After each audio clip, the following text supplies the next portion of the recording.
I should have known a man who kissed like a storm would only ever leave destruction in his wake. Chapter 1. They say vengeance is a blade best kept sharp, and my dagger has been honed with every betrayal. Shadows flicker in the torchlight as I count the silhouettes guarding the building where my hopes rest, my pulse skittering higher and higher. There are no priestesses inside the temple tonight, no devotees of Etta, giving the great goddess their libations and wealth as they breathe in the heavy incense and beg her forgiveness for all their sins.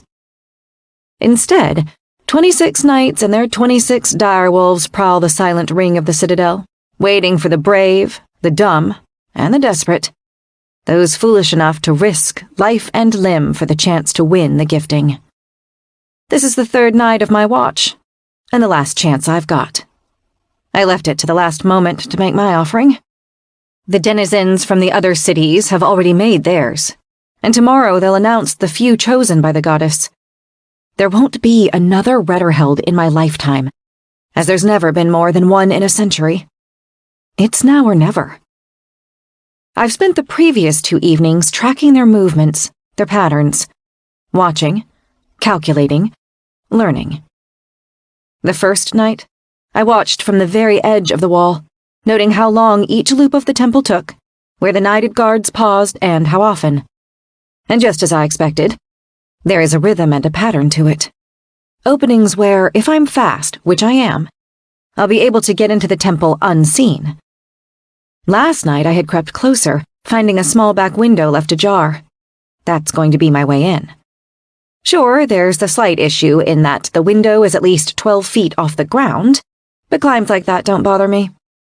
When the only way you can get fresh eggs is by clambering up spruce trees and raiding siskin nests, you quickly become a skilled climber. Starvation encourages many nefarious skills. I regret none of my learnings, though, only the circumstances that led me to them. In 3 nights, I've seen 5 people successfully make it into the temple to give their offerings to Edda in the hope she'll accept them into the Retterheld. Men and women who have succeeded in scaling the walls or crawling through the gutters, only to walk or strut out the main door soon after, their fingertips dyed black as a sign of their success. I've seen many more fail, heard their screams, heard their rattling final breaths.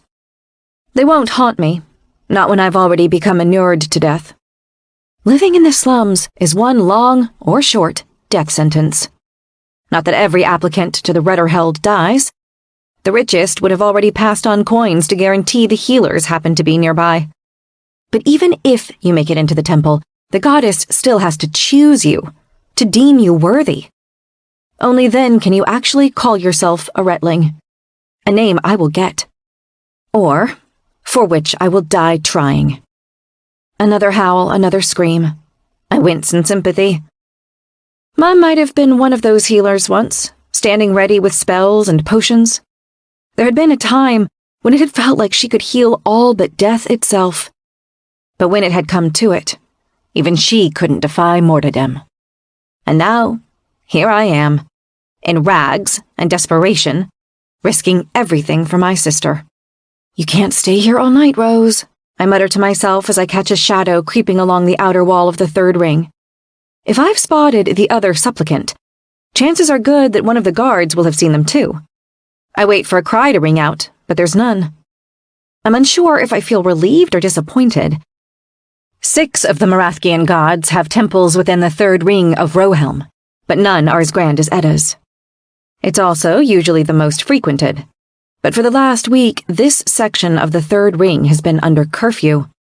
The streets emptied of everyone except the knights and their wolves. Cleared out entirely for this purpose, so that people can make their offerings and volunteer for the Retterheld. People like the man I've spotted in the shadows, dressed in furs and leather and crouching low, trying to stay hidden. I watch, breath held for him as he glances back and forth, then bolts straight towards the temple. Whoever he is, he's fast. Maybe even fast enough.